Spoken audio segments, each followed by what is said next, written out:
Hi, welcome to the channel. It's been a little while since I've done a video, and I've made several of them because I've been knee deep in a couple of series. I'm working on 2 rainbow series simultaneously. One is based on flowers, plants, and the other is galactic. They're all going to have you know, the 6 main rainbow colors in them, but they're different styles and they're different techniques.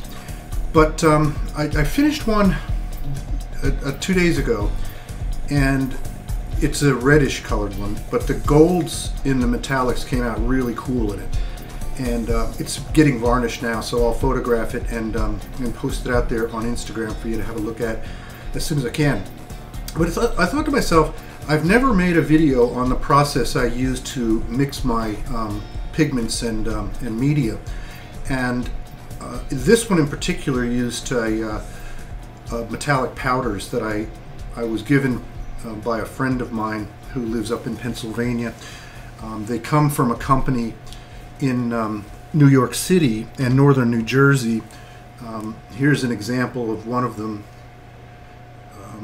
Bronze Powder Works. These are really old. You know, the can itself is probably 80 years old.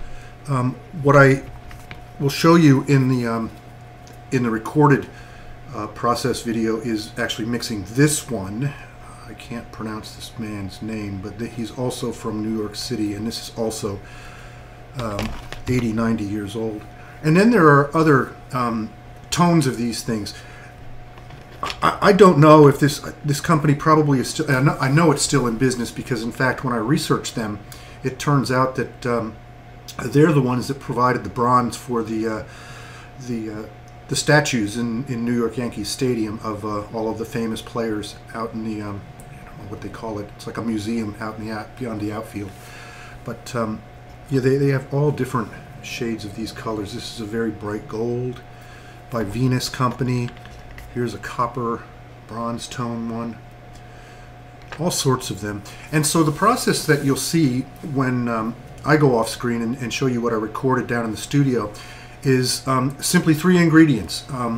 Those pulverized metal powders, good old Floetrol, which is cheap as chips over at Home Depot, and then water. This I use is distilled water that you would use for your iron. I just don't want any impurities in it at all. I don't use any silicone. It just turns out I've never needed it to get the kind of lacing and cells that I like in my paintings. So that's one process that I show you. The other is the generic process of how I mix acrylic paint. And what I'll show you in there is the proportions that I use. I believe a lot of other artists use the same proportions. I don't use the glue. I know there's some European artists that like to use the white glue mixed with water. I just go with Floetrol. I mean, I've got a tub of Liquitex pouring medium downstairs. I've never even opened it and used it yet. I mean, I will. I've got nothing against it, but Floetrol is just so cheap.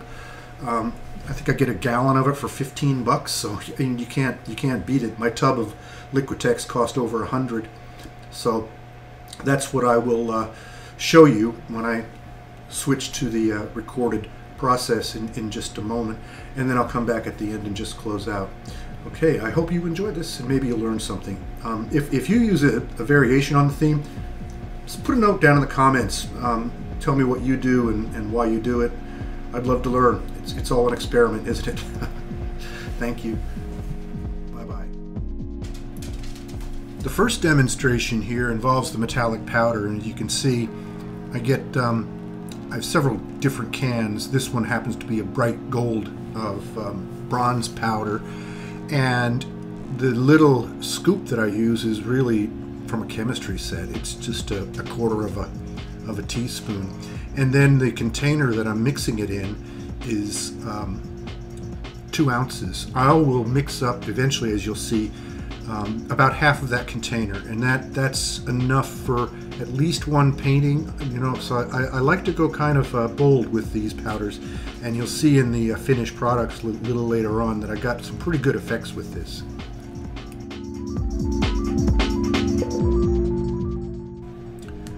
In the first step, I mixed fluid consistency Old Gold with Floetrol and the powder, and when I mixed it up, the color came out fantastic, but the viscosity was just too thick, and I found that these will oftentimes just sink to the bottom.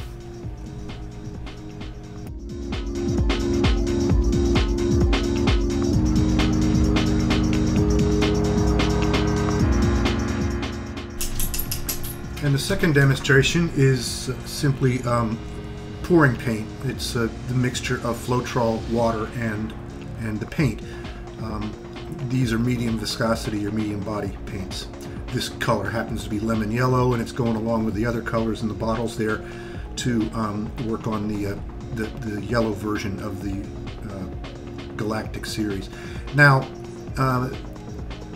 you notice the small bottles that I use there. I get them for like a dozen or two for next to nothing off of Amazon. And what I do, they're metered on the side, and my ratios are 2 parts Floetrol, 1 part paint, and just under 1 part water. And that is consistently used for all of my pours, and seems to work fairly well for me.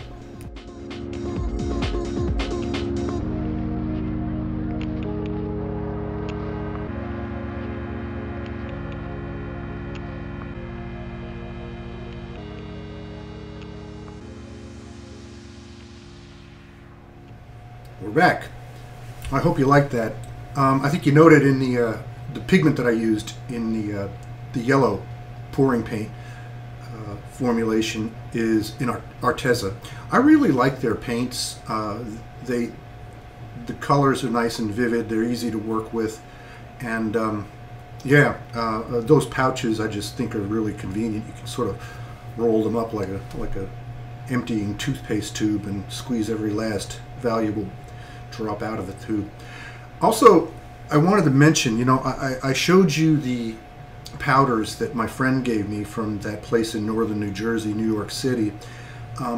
You can find those. I mean, they're all over the place. A lot of people use them to make custom makeup for their face. Just go on Amazon or Google or whatever and search for metal powder. It's a little bit on the expensive side, but they sell them in sets like they would for, you know, most pigments and things like that.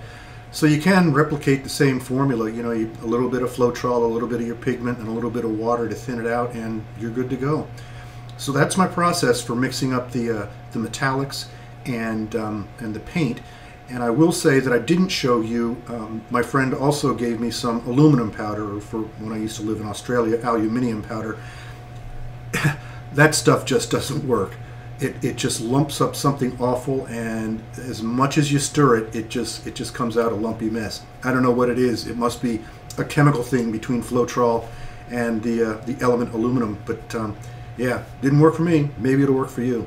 But the other thing I wanted to say about those powders is must wear gloves, and you probably ought to wear a mask too, because that stuff is nasty. It's so finely granulated that you got to worry about inhaling this stuff and it getting down into your body and doing some serious damage. So be careful when you use materials like this, because they're not without some degree of risk.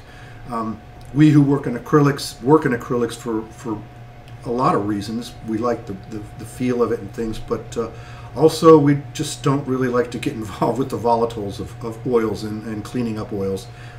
It's just makes life so much easier when you're just dealing with water-based paint. Thanks for watching. More to come. I will show you an example of 2 of the paintings that we did here in just a moment. I'll step away, and when I rejoin you, I'll show you those. Let me show you the finished results of a couple of the pieces in this third rainbow series that I implemented with these metallic powders and the acrylic pouring paint. This is the green member of the series, and I'm getting reflections here. Sorry about that. But there you can see a lot of the metallics in that as it goes. I called this line Galaxy. And then there was a blue one. I don't know that I've named this one yet.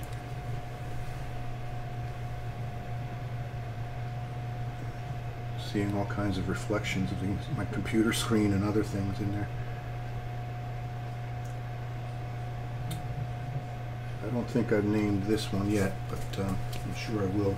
And the red one, as I said earlier, is downstairs getting varnish. I normally give them at least 3 coats of varnish, and I like the Liquitex high gloss varnish. It gives me that kind of result, which I seem to favor. Anyway, that's a bit of my process and how we mix our paints and powders. Thanks for watching. I hope to join you again soon. Bye.